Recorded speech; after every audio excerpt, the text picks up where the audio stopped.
Hello everyone! Did you know that most of the seafood you find in today's markets or supermarkets is actually farmed rather than caught in the wild? From shrimp and fish to crabs and various other seafood varieties, a significant portion is cultivated in aquaculture farms. This method not only helps in preserving natural ecosystems, but also meets the increasing demands of the market. Join us today as we explore the operations of the cluster of aquaculture farms in our featured video.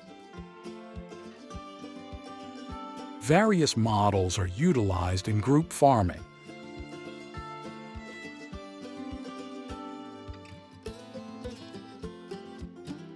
While some farms employ floating or submerged cages, others opt for large tanks that afford fish greater freedom of movement.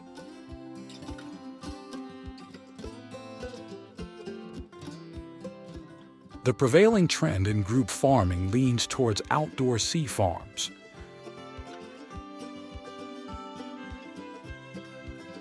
Additionally, researchers are pioneering land-based marine fish farms with closed systems. These systems feature automated seawater circulation, coupled with large storage tanks equipped with oxygen systems to maintain optimal oxygen levels for the fish. Through the use of state-of-the-art equipment, farmers meticulously control the living environment, ensuring precise temperature regulation. Despite being relatively new, this farming approach marks a significant advancement in the seafood industry. Not only does it preserve natural ecosystems, but it also mitigates the inherent risks associated with wild fisheries.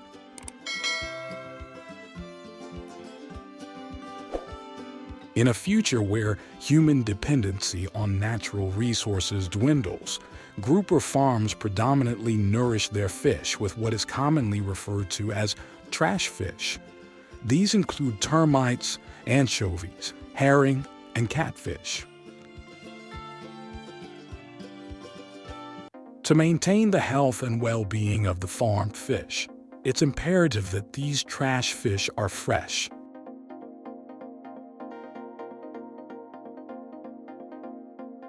Therefore, they undergo a purification process and parasite removal by soaking them in fresh water before being fed to the groupers.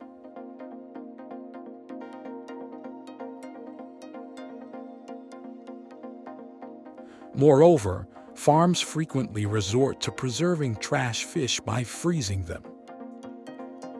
Subsequently, the frozen fish are ground and compressed into pellets, resembling dry food, which are then used for feeding purposes.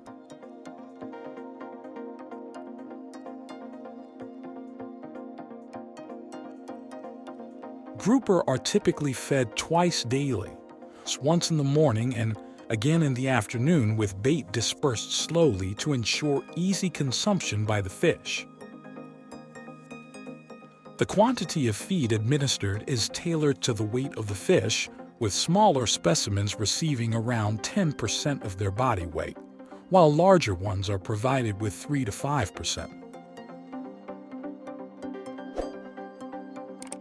However, factors such as adverse weather conditions, environmental fluctuations, or disease outbreaks can lead to a decrease in the fish's appetite, necessitating adjustments in feeding quantities to accommodate these changes.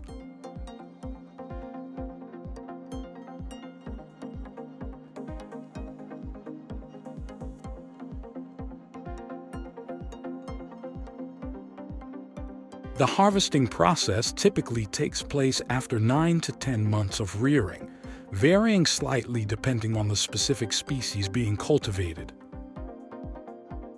During harvesting, nets are carefully raised at a slow pace to guide the fish towards collection points. Soft nets are employed to prevent any damage to the fish's scales or injuries. As such, impairments could reduce the value of the fish. Once harvested, The fish are promptly transferred to tanks and then transported to processing plants or restaurants, especially for long-distance transportation. To ensure the fish remains fresh, they are stored in ice boxes immediately after harvesting, maintaining their quality until further processing or distribution. The group of fish is transported to specialized processing factories, where highly skilled workers meticulously undertake the task of removing the bones and skin, leaving behind only the succulent meat.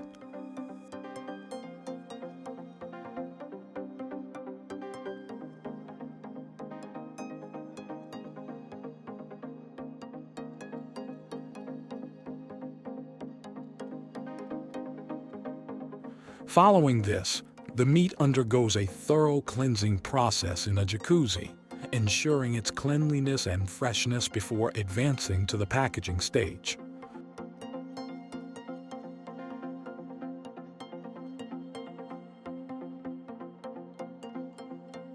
Frozen marine fish products hold significant appeal among consumers due to their convenience and extended shelf life. Moreover, fresh grouper is directly shipped to restaurants that cater to diners seeking the exquisite taste of freshly caught seafood. The nutritional profile of grouper meat is exceptionally rich, boasting essential vitamins and amino acids like omega-3 and omega-6. These nutrients play a pivotal role in fostering the development of the nervous system and enhancing cognitive function, rendering grouper an optimal dietary choice for individuals across all age groups, including the elderly and children. Furthermore, grouper's adaptability to various culinary techniques accentuates its versatility in the kitchen. Beyond its gastronomic appeal, grouper carries symbolic significance, especially during the auspicious initial days of the Chinese New Year, symbolizing luck and prosperity. Across diverse cultures, being invited to savor grouper dishes is regarded as a gesture of profound respect. Your unwavering support and enthusiasm for our channel are deeply cherished. Your ongoing viewership is invaluable to us, and we remain dedicated to delivering content that enriches your understanding and pursuits. Thank you sincerely for being an integral part of our community.